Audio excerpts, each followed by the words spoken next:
क्या एलियन सचमुच हैं और ब्रह्मांड में कहीं छिपे हुए हैं? सभी के मन में यह सवाल उठता है। कुछ लोगों को लगता है यह सच में है और कुछ लोगों को लगता है नहीं। इस पर लंदन के किंग्स कॉलेज में कॉस्मोलॉजिकल विजनरीज प्रोजेक्ट के फिलॉसफी ऑफ एथिक्स में रिसर्च फेलो रहे टोनी मिल्गन ने एक सच्चाई सामने लाई है। इस वीडियो के अंत तक जरूर बने रहें, आपको सारे सवालों के जवाब मिल जाएंगे। इससे पहले हमारे चैनल को सब्सक्राइब जरूर करें। हमारे मन में अक्सर ये सवाल आते हैं कि क्या एलियन सचमुच हैं? क्या उन्होंने कभी पृथ्वी से संपर्क किया है? भौतिक विज्ञानी एनरिको फर्मी ने 1950 के दशक में एक फार्मूला पेश किया जिसे अब एड फर्मी पैराडॉक्स कहा जाता है। यह अब भी पराग्रही जीवन यानी सेटी की खोज और अंतरिक्ष में सिग्नल से संदेश भेजने यानी मेटी के लिए महत्वपूर्ण है। पृथ्वी लगभग 4.5 अरब वर्ष पुरानी है और जीवन कम से कम 3.5 अरब वर्ष पुराना है। ब्रह्मांड को देखते हुए जीवन के लिए अनुकूल परिस्थितियां कई बार घटित होने की संभावना है। आपने नेटफ्लिक्स की 3 बॉडी प्रॉब्लम सीरीज देखी होगी। उसके पहले एपिसोड में एक किरदार है जिसका नाम वेंजी है। एक रेडियो वेधशाला में काम करते हुए उसे एक एलियन से संदेश मिलता है।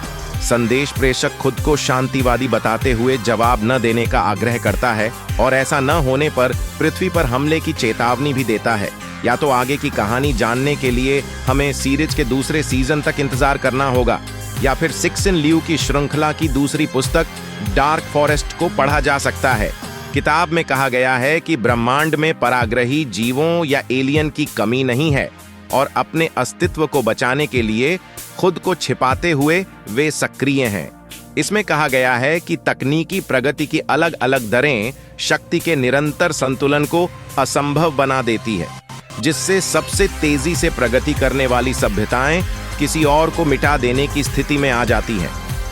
इस खतरनाक माहौल में जो लोग जीवित रहने का खेल सबसे अच्छा खेलते हैं, वे ही सबसे लंबे समय तक जीवित रहते हैं।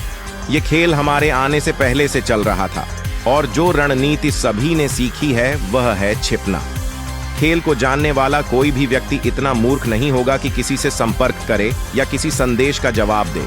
प्रमुख खगोल विज्ञानी केली स्मिथ और जॉन ट्राइफैगन ने 2020 में कहा था कि संपर्क के जवाब में कुछ न करें क्योंकि कुछ करने से आपदा आ सकती है। उनका तर्क है कि हमें ऐसा कुछ भी करने से बचना चाहिए जिससे यह उजागर हो कि हम कौन हैं। अगर हमने एलियन से संपर्क करने की कोशिश की तो वह हम पर आक्रमण कर सकते हैं।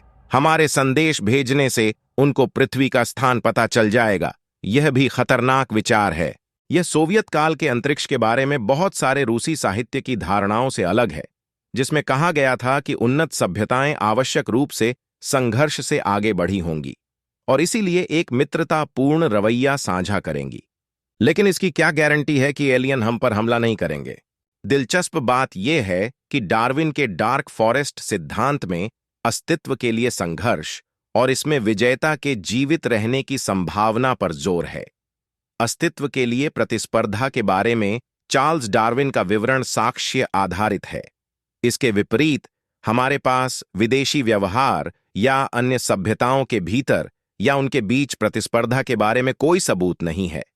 भले ही आप यह मान लें कि ब्रह्मांड डार्विन के सिद्धांत के अनुसार संचालित होता है, लेकिन यह तर्क संदिग्ध है।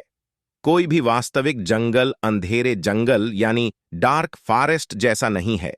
वे शोर शराबे वाली जगहें हैं जहां सहविकास होता है।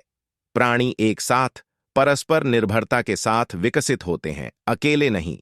परजीवी होस्ट पर निर्भर होते हैं, फूल परागण के लिए पक्षियों पर निर्भर होते हैं। जंगल का प्रत्येक प्राणी कीटों पर निर्भर रहता है। आपसी संबंध मुठभेड़ों को जन्म देते हैं। हमारी दुनिया में जंगल इसी तरह काम करते हैं।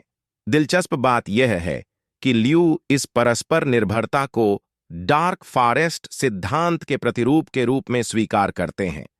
दर्शक और पाठक को बार बार बताया जाता है कि प्रकृति में कुछ भी अकेले मौजूद नहीं है। ये वास्तव में राइशेल कार्सन के साइलेंट स्प्रिंग्स का एक उदाहरण है। ये एक पाठ है जो हमें बताता है कि कीट हमारे दोस्त हो सकते हैं, दुश्मन नहीं। लियू की कहानी में इसका उपयोग यह समझाने के लिए किया जाता है कि क्यों कुछ इंसान तुरंत एलियंस के पक्ष में चले जाते हैं और सभी जोखिमों के बावजूद संपर्क बनाने की इच्छा इतनी मजबूत क्यों है? यही वजह है कि ये वेनजी अंततः विदेशी चेतावनी का जवाब देती है। कार्सन के संकेत पुराने रूसी विचार की पुष्टि नहीं करते कि एलियंस उन्नत होंगे इसलिए मित्रतापूर्ण होंगे, लेकिन वे डार्क फॉरेस्ट सिद्धांत की तुलना में अधिक विविधतापूर्ण और यथार्थवादी तस्वीर बनाने में मदद करते हैं। इस कारण से फर्मी पैराडॉक्स का डार्क फॉरेस्ट समाधान समझ से परे है। तथ्य यह है कि हमारा किसी को नहीं सुन पाना यह संकेत दे सकता है कि वे बहुत दूर हैं, या हम सभी गलत तरीकों से सुन रहे हैं, या फिर कोई जंगल नहीं है और सुनने के लिए कुछ भी नहीं है। आपको ये वीडियो कैसा लगा हमें कमेंट बॉक्स में जरूर लिखें। साथ में लाइक, सब्सक्राइब और शेयर करना ना भूलें। धन्यवाद।